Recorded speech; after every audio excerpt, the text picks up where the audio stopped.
Hi, welcome to Kremés podcast. Podcast yang paling receh and garing, but maybe informative too, depending on the day. I'm T. And I'm A. Semoga podcast ini bisa nemenin lo. And hope you enjoy the episode. Hi guys, welcome back to Kremés. Today's discussion is a continuation of our previous convo tentang edukasi di Indo dan di Aussie ya.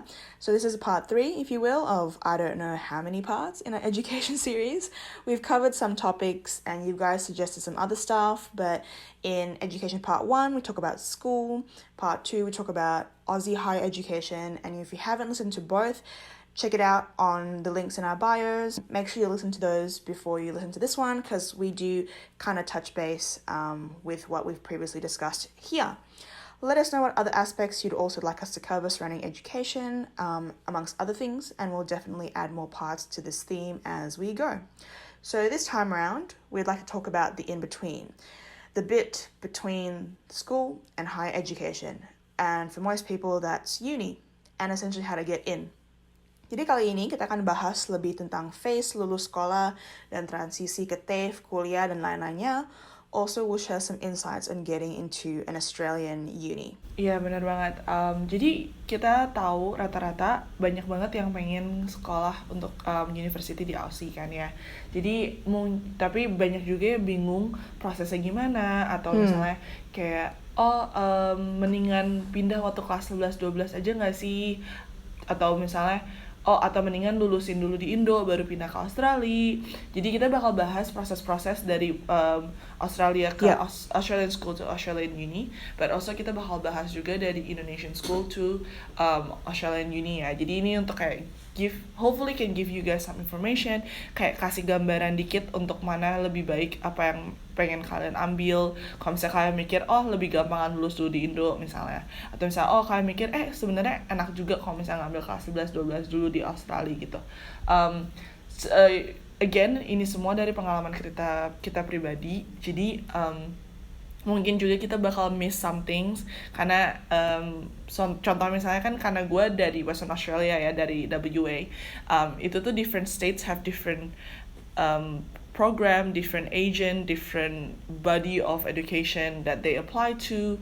Kalau di Western Australia we go with this kind of situation, so like there are different things with different state. Jadi kayak different state aja tuh udah beda. Jadi again, kita semua ini based on our experience dan apa yang kita mungkin dengar dari teman kita atau dari yang kita kenal, dan semoga ini tetap bisa jadi informatif buat kalian. Dan kayaknya kalau buat Teh, she will explain the one from Indo ya, karena if I'm not mistaken, you finished your year 12 in Indo kan ya, Teh ya?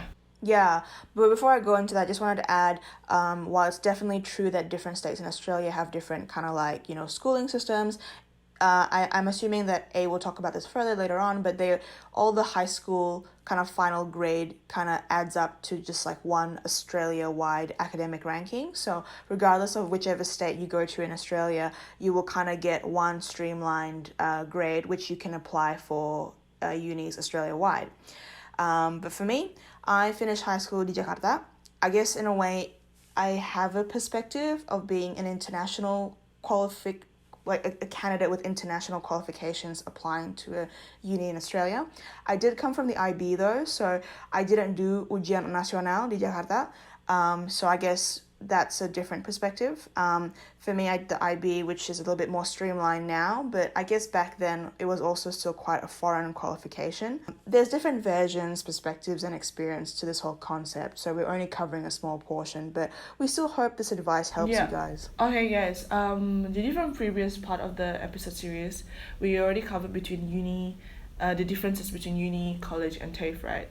Tapi all of them tuh ada entrance requirement, and for most, rata-rata tuh semua pasti ada requirement-nya ya. Jadi ada kayak bukan level ya, kayak ada prerequisites-nya gitu. And itu based on our year 12 or high school final grades. Nah, kalau di Aussie, buat ke higher education itu tuh udah di-decide dari kelas 11. Jadi untuk kelas 11 kita tuh bukannya milih kayak IPS atau IPA, tapi kita milih lebih ke subjeknya tersendiri. Dan itu tuh ada dua path juga, ada university pathway dan juga ada TAFE pathway. Jadi kalau kalian belum kita bakal ngomong terus tentang uni and TAFE, uni TAFE kayak our lingo. Kalau misalnya kalian belum terlalu ngerti, bisa watch our episode 5, I think, if I'm not mistaken. Episode 5 tentang our ocean higher education itu bakal dijelasin lebih lagi. Tapi di sini kita bahas top surface-nya aja ya. Ya, jadi udah dipilih dari sana dan juga udah ada levelnya gitu. Jadi kayak misalnya waktu gue kan gue sekarang engineering ya, jadi waktu gue kelas 11-12 itu gue harus ngambil prerequisites-nya itu tuh chemistry, math. Nah tapi itu tuh kita harus ambil yang level 2 ke atas. Itu untuk fisika kimia level 2 ke atas, untuk math-nya tuh harus level 3 ke atas. Jadi itu ada levelnya. Jadi kayak nanti dulu ditanya, kalau dulu sih, ini 2012 ya. Ditanya, lu math-nya math apa? Math 3A 3B atau 3C 3D atau 2A 2AB, 2C 2D gitu loh.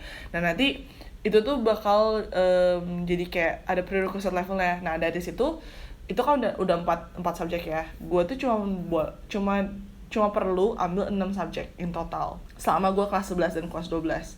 Jadi ya gue coba 6 mata pelajaran, that's it. Gak ada kayak kalau di Indo kan banyak banget ya, ada dari IPS-nya ada 3, terus tambah math-nya, tambah Inggrisnya, tambah gitu-gitu ya.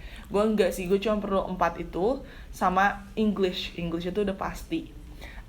Nah dari 6 itu tuh nanti 4 mata pelajaran yang nilai lu paling tinggi itu yang di counted sebagai your ATAR. Nah ini kayak this is the difference. Kayaknya kalau misalnya di Indo gue nggak terlalu jelas, nanti pasti Teh juga bakal jelasin.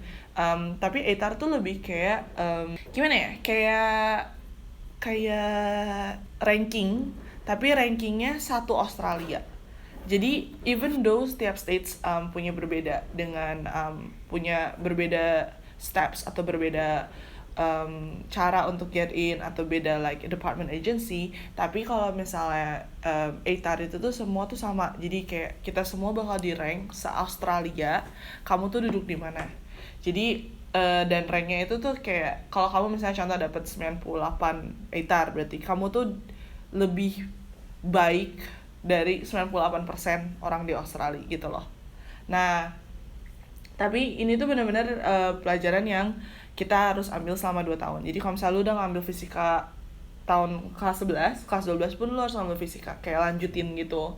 Tapi tetap nilai terakhir yang diambil sih nilai terakhir ujian nasional sama nilai ujian terakhir sekolah UAS di kelas 12. Nah, itu tuh bakal nentuin gitu. Jadi kayak nggak juga cuman subjek ya, tapi misalnya kayak kalau mau masuk ke kedokteran gitu ya, lu tuh harus ATAR-nya tuh 98, berarti lu tuh harus lebih baik daripada 98% orang di Australia. Dan nanti kalau misalnya kalau mau engineering, lu tuh harus 92. Kalau mau kayak misalnya accounting or something like that, you have to be 80 gitu.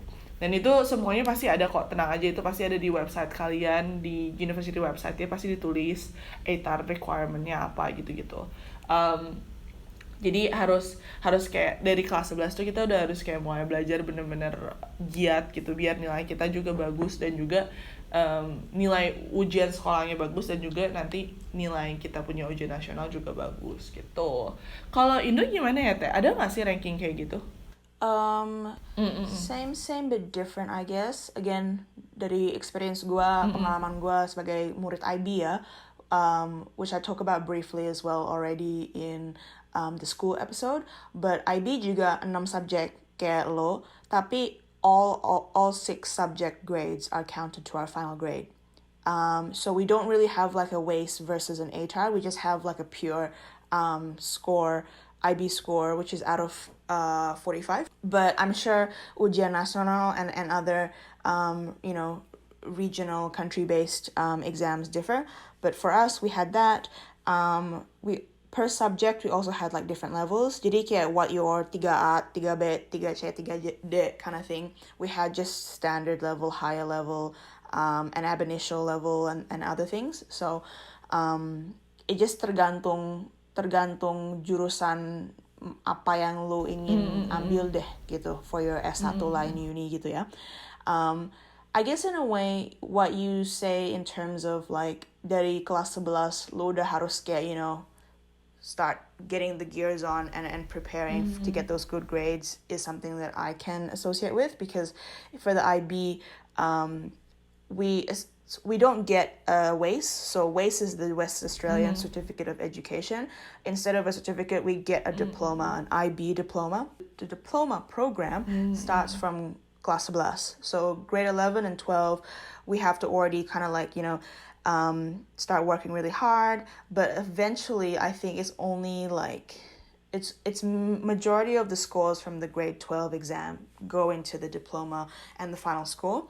And then it's just like one definitive number out of 45 that we get, and that's the number that we have to base our university entry into. So now when I've got my score already, because I don't have an ATAR, gue tinggal cari uni yang gue mau apply to, and then I apply directly to each uni. So I'm sure you're going to talk about it further, but we don't have things like TISC or VTAC that's like state-based. We have to actually apply to each uni directly. The process can require a bit more work because aside from like uploading your official transcripts, you may need to get your international grades officially converted to grades acknowledged by the uni. Tapi ya selain itu, dokumen yang penting for international students wanting to apply is obviously the English language tests. Now, as far as I know, there are 5 English language tests that are accepted in Australia. That is the IELTS, TOEFL, CAE, Cambridge English Advanced Test, Pearson Test, PTE, or as far as I know, the Occupational English Test, OET. Nah, tergantung uninya yang kalian mau apply, they have different preferences as to what English language test they may require. So make sure you do your research and look into that before, I guess, you take the test. But usually IELTS, TOEFL tu yang dua yang paling common ya. So either one they should be able to accept amongst majority of the universities. And universities have each university has a different minimum test score required, so make sure you double check on that too. But these kinds of things, if you're using an education agent, they will help you out on all these things as well. But it really depends on the types of qualifications you have and what uni it is. So I remember some unis took my IB scores straight away without me having to do any added work because they already knew the conversion internally. So like, for example, like for most courses at the University of Western Australia, they need like a 27 for like a Bachelor of Commerce or something. So they already knew that. But I remember back when I applied, which was like 2012 lah sama, give or take with when you did it, IB was still kind of new in Australia. So most unis didn't really know what it meant. And I had to either speak to like an admin person or even like an academic staff to get it officially converted, because they were like, oh, what is physics higher level? What does that mean? What's standard level? So they didn't really know what topics I've covered. So either I had to get it converted and do kind of a little bit of extra work, or they would offer me the position to study, but I had to take bridging units in my first year or first semester to make sure that I covered the required subjects. So basically the take-home message for me is to make sure that you do your research for each uni. They have different requirements and different grade conversions, but they also have different opportunities to support getting you into the uni through like foundation, bridging programs. Also, some international applicants may use the help of an agent, like I said before. So, they should be able to help you out in that process. How was the application process for you, A? I second what you said as well, like the agent, because I think like they will be able to tell you kayak lu butuh rapot lu atau sertifikat kelulusan lu atau letter of confirmation dari uni-nya untuk kayak apply visa, atau mungkin mereka juga bisa bantu lu gimana cara apply visanya apply university-nya langsung.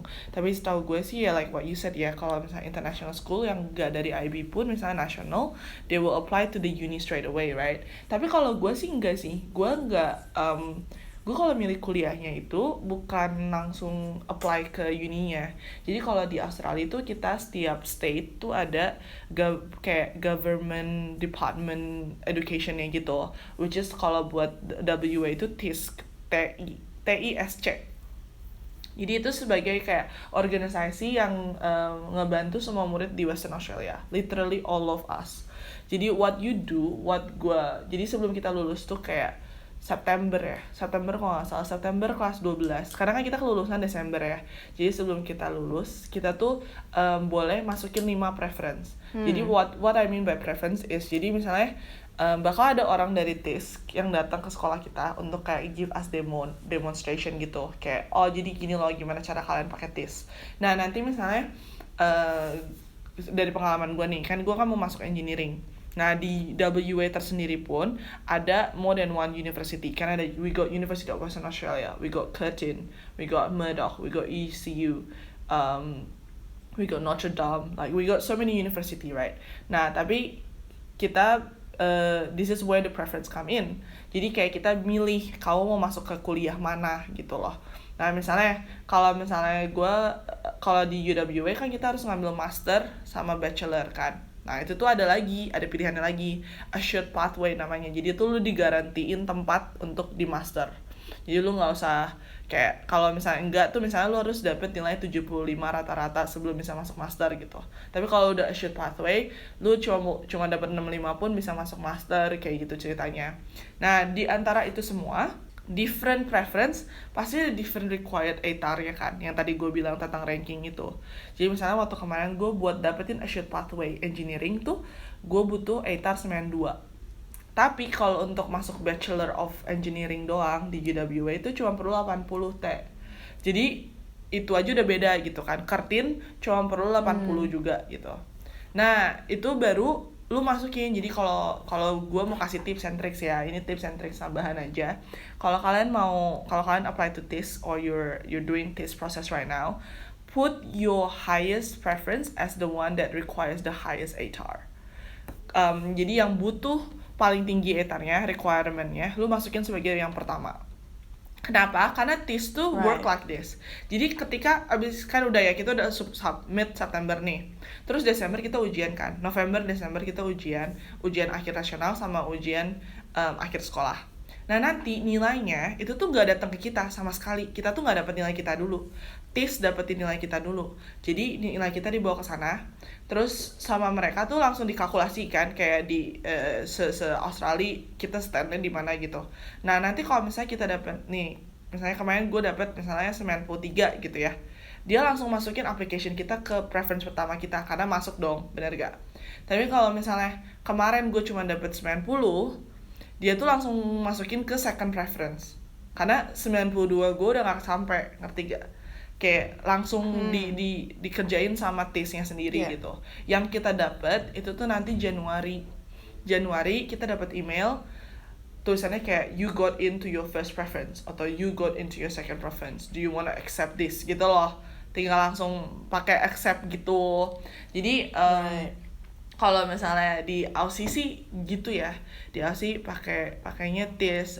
Cuman ini juga kayak lucunya, nanti tuh pasti ada, jadi misalnya kayak uninya ya, misalnya kayak you can get $1,000 scholarship kalau lu taruh Curtin sebagai, misalnya taruh Curtin sebagai nomor 1 gitu, atau taruh UWA sebagai nomor 1 gitu. Kayak jadi battle juga tapi nanti dari uni-uninya gitu. Jadi maksudnya kalau misalnya dari gua, mending kalian masukin ke yang paling tinggi aja ATAR-nya daripada ngikutin itu gitu. Mending lo masukin yang paling tinggi ATAR-nya, karena percuma lo masukin misalnya Curtin nih nomor 1 karena misalnya lo dapet scholarship nih, lo masukin nomor 1 gitu. Tapi sebenarnya ATAR lo tuh jauh lebih tinggi daripada itu. Tapi ketika lu udah masukin itu sebagai preference nomor 1 lu ya, even though nomor 2 lu misalnya yang master degree nih ya, yang assured pathway, TAFE tuh gak akan peduliin lagi. Kalau misalnya lu udah masuk ke preference pertama lu, udah itu aja gitu. Mereka gak akan kayak bantuin lu kayak, yang mana yang paling the best option. Terus mereka bantuin lu kayak, kemarin kamu pikir kamu gak bisa dapet ya, gak apa-apa, kamu ternyata dapet loh, kita bakal kasih kamu yang second preference. Enggak, mereka tuh, they don't care. I don't think they care. I don't think, okay, maybe it's not just not care, but maybe it's like computer based gitu loh. Kayak mungkin udah bukan orang lagi yang ngebantuin lu, ini tuh udah mesin gitu loh. Jadi mesinnya tuh literally kalau kamu udah masuk ke preference pertama lu, udah mereka nggak akan lihat belakang-belakangnya lagi. Jadi lebih baik lu masukin ke tempat yang lu pengen banget dan paling susah itu sebagai preference pertama lu. Jadi kayak your chances is bigger, I think. That's what I feel about it. Tapi juga kayak secara logika kan kayak if you get your first preference, then like woohoo, that's your first preference, right? Like there doesn't need to be a need to kind of move on to preference 2 and onwards kan, gitu. Iya, banyak tuh yang kayak nggak mungkin dapet lah, terus tapi malah mereka taruhnya sebagai second preference. Ketika nilainya dapet tinggi, sayang banget. Kadang nggak akan di taken into consideration gitu. Yeah, so I think like the golden rule again here is like, you know, do your research, make sure you really know what you want, where you want to study, what you want to study, and honestly just go for it. Like, you know, put that as your preference 1. And for those planning to apply to unis in other states in Australia, it's roughly a similar process like TISC. So there's VTAC in Victoria, UAC, and so on. So I guess it's like, in a way that does, because the process is a lot more straightforward and you can just literally hit all the unis in one state in one go, it does make it a lot more enticing for international citizens to come to Australia, do a bit of high school before going to uni, I guess, because it is possible as an international citizen for you to come to Australia, do your high school, get an ATAR, and then go into an Australian uni as an international citizen, but with an ATAR, with like a domestic qualification, if that makes sense. And if you're still completing your education, you can, like A said, usually provide your evidence of your most recent marks until it is possible to provide your final results. And I guess like that applies for both domestic and international candidates. Kalau dokumentasi lo bukan dalam bahasa Inggris, you just have to provide an official certified translation. I guess sort of like, you know, for me, it was just a whole lot of just, you know, submitting my final grades, submitting like my school reports, that kind of thing. What other documents did you have to submit in a uni application? Nah, ini bedanya sih. Gue sih nggak harus submit apa-apa ya. Tapi lebih ke gini, jadi kan kita kan pakai TAFE kan, dia tuh kayak ada website gitu. Jadi lu literally kayak lagi nge-apply aja gitu. Nanti tuh pasti kayak paling ditanya ya paling kayak pasport lu apa, nama lu siapa, data kayak sekolah di mana, date of birth gitu-gitu aja sih. Terus udah, jadi itu sebagai biodata, terus lu masukin preference lu, udah gitu, that's it. Karena nanti semuanya your UAS sama UAN hasil-hasil itu semua langsung dari sekolahnya yang kirim ke TISC. Jadi kita tuh cuman all we need is one student number. Like that's the student ID, itu yang kita tulis di semua tes kita, nanti UAS, UAN, itu semua yang kita masukin ke TISC-nya. Jadi kita tuh punya satu student ID, itu punya kita doang. Jadi itu yang benar-benar berarti. Jadi kayak lu harus bawa itu kemanapun lu pergi, lu tes apapun harus ada student ID-nya itu gitu. Tapi gue sih nggak sih, kemarin kita nggak harus apply apa-apa sih. Semuanya langsung dari sekolah langsung ditransfer ke sana. Karena udah based on the student ID number, right? So yeah, not much. Wow, no, that's like such an easier and simpler process. I remember like for me, I had to just compile all these like paperwork with like my predicted grades and everything. And again, like I said, because IB wasn't very known at the time, I also had to like supply like an explanation of like what higher and standard level means and what does the numbers mean, all that kind of stuff. So that's an interesting sort of observation. For international applicants, I guess before sending your application, make sure you check your visa requirements to ensure you will qualify for a student visa if your application is successful. And there's usually a cost for these uni applications too, hey. I don't know about you, but for me, because I had to apply to each uni separately, each uni had their own application fee, and they vary. But I guess since students who have an ATAR, like they can apply to multiple unis via TISC, so like their application fee is like once off and covers all the unis from the same state. Is that correct? I actually can't remember. I don't think there's an application fee. Let me just check. Okay. Kayaknya mungkin ada sih ya. Nggak mungkin nggak ada sih. Oh, ada. $55. Oh, no. it might have changed as well. Like, no, you know, as in it like usually $55 increases in sekarang. price. Sekarang tuh $55. Jadi 2020 itu tuh $55 untuk Right. apply TISC. Tapi ya nanti kalau misalnya lo mau apply ke kayak Victoria juga ya nambah. Jadi misalnya ke Victoria ya paling sama lah $55 juga atau $60 gitu. Cuman ya bedanya lo nggak usah nambah duit untuk per uninya gitu, nggak. Jadi kayak $55 udah all included.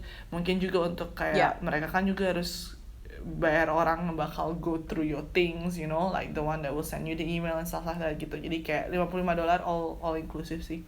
Tapi jujur ya kalau misalnya kayak gini Australia bukan lumayan sih, sangat baik sih. Kayak the prices for this type of stuff is never too expensive because it's like they want to encourage us to go to uni and they want to encourage us to like go get higher education kind of situation. But yeah, it was $55. Oh, by the way, karena kita tadi gue juga belum sempat ngomong dikit, gue tambahin aja nih kayak setahu gue kalau misalnya untuk TAFE gitu application-nya gak pakai TISC, jadi kayak lu langsung apply ke TAFE-nya tersendiri. Jadi misalnya kayak kalau misalnya lu udah lulus, abis itu lu tinggal datang ke TAFE-nya aja, kayak ke office-nya, terus lu bilang lu mau apply, gue baru lulus kelas 12 gitu-gitu, dan atau enggak lu bisa lewat online juga. Jadi lebih kayak gitu sih kalau setahu gue ya. Jadi nggak ada harus do this do that gitu sih, enggak sih. Dan kalau setahu gue sih nggak harus bayar ya kalau apply ke TAFE, karena kan lu literally came to the place and you apply it for yourself. So yeah. Yeah, I guess the process is probably the same for people with international qualifications. It's just there may be a little bit more paperwork and there may be a fee. Yeah, that's all. double check. But double check, guys, because A and I are not too sure about that. Yeah. I guess after the application is in, you just gotta really wait for it to be processed. It may take a while. If you're applying for like S2, S3, it may be longer. But you will be definitely notified of the outcome, you know, regardless, whichever way. If you do get accepted, congrats, you will receive an offer letter and an acceptance form. But before you accept, make sure you carefully read, obviously, the conditions of the offer, because most of the time you get a conditional offer. So you need to meet those conditions before the institution issues you what is known as a confirmation of enrollment, or a COE. For international candidates, after you've been accepted, it's time to apply for your student visa, and you'll need your offer letter and your COE as proof to get that visa. The education provider usually sends you an admission pack with like all the information for next steps. So you should be covered from there. They may also send you kind of like fun facts to prepare you to, you know, to move to Australia. So it may include things like, you know, your location, financial info, accommodation, orientation info. But it should be enough to get you started when you settle in. Do you remember your admission pack, eh? Because all I remember from mine was like I just got like a stack of papers and files. But I hear like in more recent times, like these days, students are getting like a whole like welcome pack. They get like swag. They get like really cool merch. They even get snacks, because I know like some people, they get like jelly beans or like M&Ms, which is like way cooler than like when we back in our day. My admission pack was not much. It was like the letter of confirmation that you are a student now in here, and then like I guess like for me the process was there's an induction day. Jadi kayak so I think that day I just got all the stuff on that day instead. Jadi kayak the maps, the student ID, the paper itself and stuff like that, itu tuh waktu induction. Jadi kayak waktu mosnya lah gitu, tapi di sini kan gak ada mos kan. Jadi dan itu ya bener sih, kalau nggak salah gue dapet kayak botol minum, sama dapet kayak jelly beans gitu, sama dapet free diary, student diary yang ada logo universitasnya sih. Tapi that was all about it. I don't remember like getting so many big things karena mungkin beda ya, kayak different people have different things. Karena misalnya contoh kalau misalnya lu yang tinggal di asrama atau di dormnya di uni, maybe you will get like another set of files yang kasih tahu apa peraturan di dormnya lah, atau cara ke dormnya lah, atau kayak misalnya buku kalau misalnya ini rent lu gini.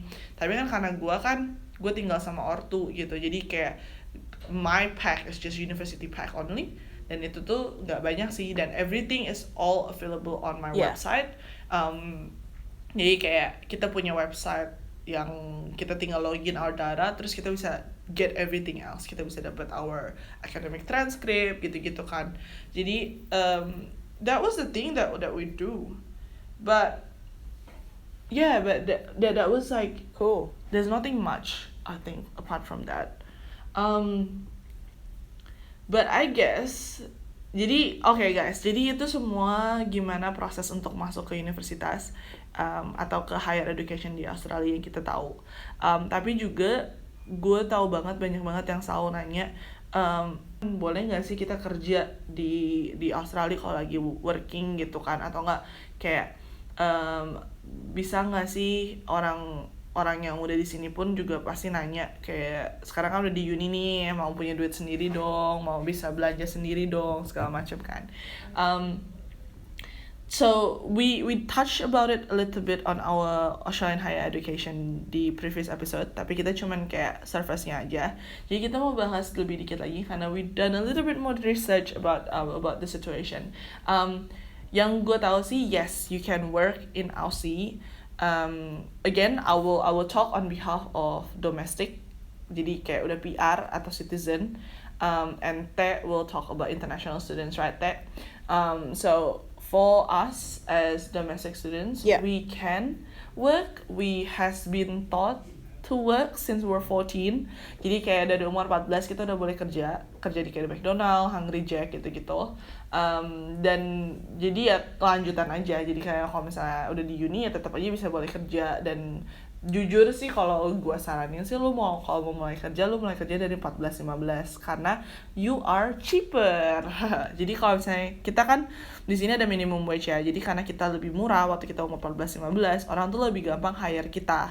Tapi kalau misalnya kalian udah di uni baru mau mulai kerja itu lebih susah karena kalian udah lebih mahal. Jadi mereka mikir kayak, oh mendingan gue hire anak umur 14 aja daripada hire kalian yang udah umur 18 karena gajinya lebih mahal, gitu doang bedanya. Tapi kita boleh kerja dimanapun, di occupation apapun, tapi ya kita harus pinter-pinter manage time aja gitu. Kalau misalnya kayak, oh ada kuliah misalnya jam hari ini hari itu, ya kalau bisa jangan kerja hari itu juga, karena banyak juga yang mata-mata kuliah yang mengharuskan kita untuk datang, untuk ada attendance-nya gitu, kita harus kayak ngabsen gitu. Jadi dan unfortunately kalau di Australia kita nggak bisa ngabsenin orang. Jadi kalian harus actually datang to the class itself, because usually the class is so small and the teacher will know who you are. And the teacher kayak benernya kalau di Indo kan bisa kayak 30 orang, kalau nggak 40 orang satu kelas tutorial gitu kan. Di Aussie itu nggak kayak 20 gitu, kalau nggak kadang 15, kadang cuma 10, tergantung kelas apa dan tergantung jam berapa. Jadi itu mereka tuh lebih smaller dan kayak tutor rasionya tuh langsung bisa tahu lu siapa gitu. Jadi boleh kerja di bidang apapun, jam berapapun, it's up to you. Nggak ada itu sih, nggak ada nothing stopping you. But I guess mungkin lebih ke tipe kerjaannya aja. Misalnya kayak of course kita mungkin nggak bisa langsung jadi engineer, orang kita masih belajar untuk jadi engineer, benar gak? Atau nggak kayak mungkin bisa jadi kasir, tapi mungkin nggak bisa jadi kayak nurse di dentist place gitu, tapi lo bisa jadi kasirnya gitu. Kayak ya sisanya sih tinggal kita punya sendiri sih, kayak kita apply sendiri apa yang dapat apa yang nggak dapat gitu. Tapi boleh kerja definitely and encouraged to do so. For me. Kalau international student gimana, Teh? Kalau international student sih tergantung on your visa ya. Tapi typically international students on a valid Australian student visa, they can work for up to 20 hours per week while school is in session. Kayaknya nggak ada batas on the number of hours you can work during like vacation time, but it's just the 20 per week during like semester time. And like a work week in Australia is considered like from Monday to the next Sunday, so like the whole kind of like 7-day period. Although international students are allowed to arrive in Australia, I think like 90 days before the actual study begins, they're not allowed to begin working until after their course actually starts. So just be aware of that. There's also a lot more info about like certain work restrictions and other rules for like family members of international students who want to work. But I believe like, so istilahnya kalau kayak gua bawa, suamiku ke Aussie and I'm studying, but my husband is not studying, he can still work the same 20 hours allowance per week, as long as it's during my semester session, basically. And then, unlimited amount of time during holidays. But basically, you're only allowed to start work once you've actually started studying.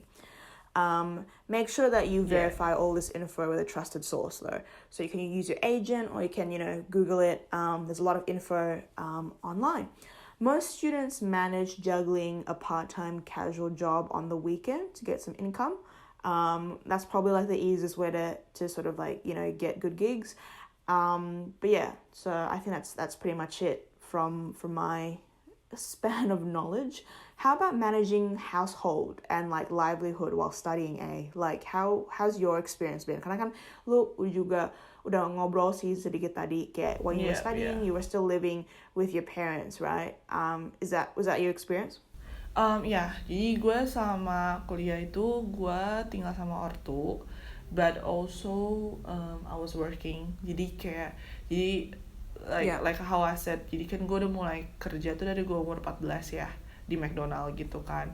Nah uni itu kalau mau ngomong managing, I think the biggest thing is time management dan priorities. Jadi kayak priority lu apa, time management lu apa, itu tuh penting banget. Dan kayak ya lumayan sih. Jadi gini, kalau misalnya gue kan gue selama gue kuliah 5 tahun karena gue ngambil S1 S2 dan harus gue sama itu tinggal sama ortu, tapi juga I did like 2-3 jobs or even 4 during that 5 years. Jadi kayak jujur buat gue, waktu lu lagi kuliah, it's the best time to kinda have fun and enjoy your life.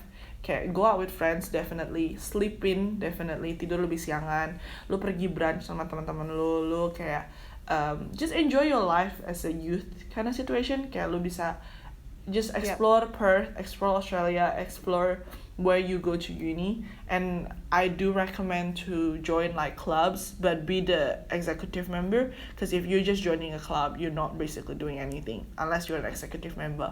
Then you kayak eksekutif tuh kayak OSIS gitu loh, misalnya kayak lu jadi asisten lah, atau lu jadi bendahara lah gitu-gitu. Jadi kayak you really go into it and you actually be a part of the club itself. Itu tuh bakal lebih jauh banget, lebih memorable dan lebih fun juga. Jadi buat gue, walaupun gue tinggal sama ortu, emang pros and cons ya. Kalau tinggal sama ortu mungkin rumahnya lebih jauh, jadi kalau buat gue tuh it took me about an hour and a half just to go to uni every day gitu. Jadi from then on I drive cause it's so long. Jadi kayak gue nyetir 45 menit untuk ke uni aja. Nah kalau di Indo mungkin kayak mereka kayak 45 menit apaan sih, kayak itu tuh deket banget. Jadi enggak, di sini tuh 45 menit tuh udah berapa kilometer bro. Itu tuh udah kayak 30 kilometer, kayak 40 kilometer. That's what 45 minutes is, karena nggak macet. Tapi itu berarti tuh kayak udah jauh pisan gitu.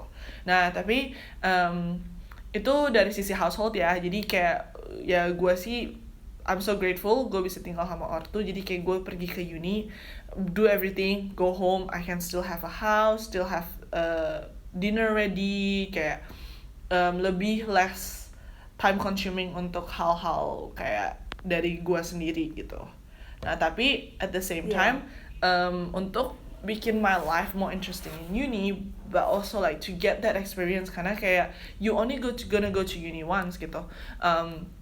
I did have like jobs in between. Jadi kayak gue pernah jadi gue pernah kerja di McDonald, gue pernah jadi kasir resepsionisnya dentist, nurse-nya dentist. Terus akhir-akhir sih waktu gue lagi ngerjain master, I did my internship kan, kayak untuk masuk engineering kayak di building services, terus ada kayak bentar di konsultansi gitu-gitu. Pokoknya I did a bit of that. Tapi I think the best way to manage it, I don't know if this is a good thing or a bad thing, tapi lecture, jadi tuh yang waktu profesor yang ngomong di depan tuh selama 45 menit, itu tuh always recorded.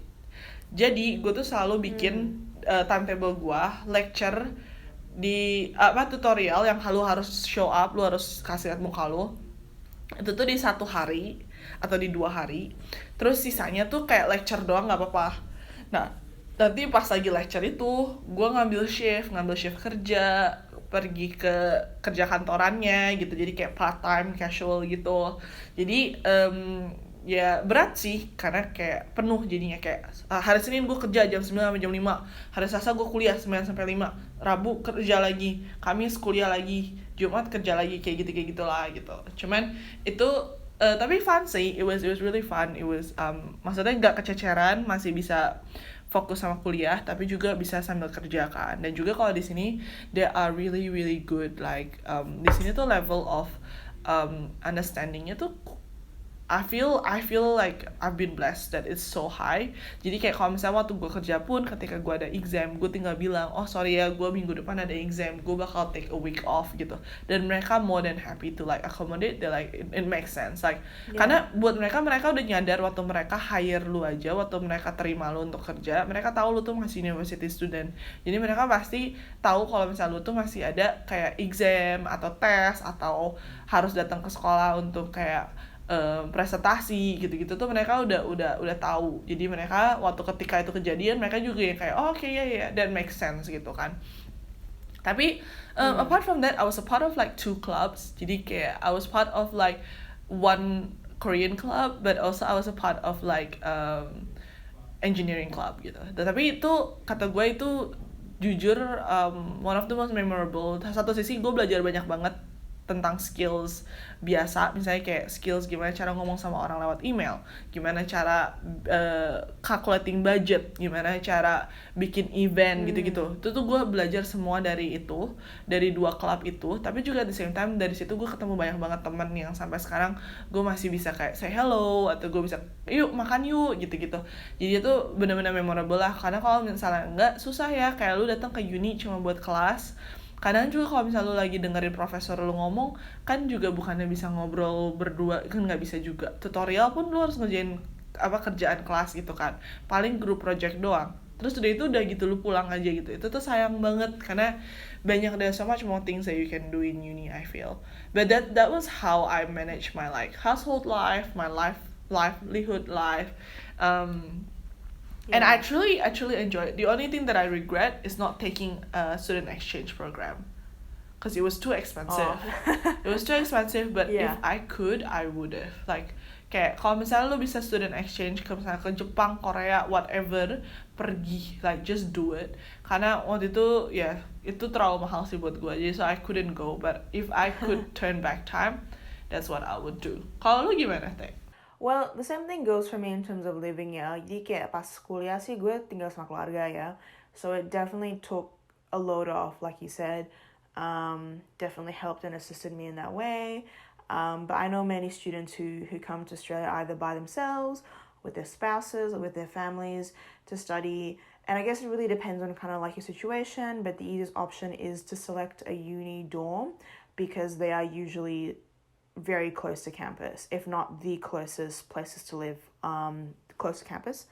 And it provides that added support as well to settling in, especially, if you're brand spanking new to the country, you don't know where to go.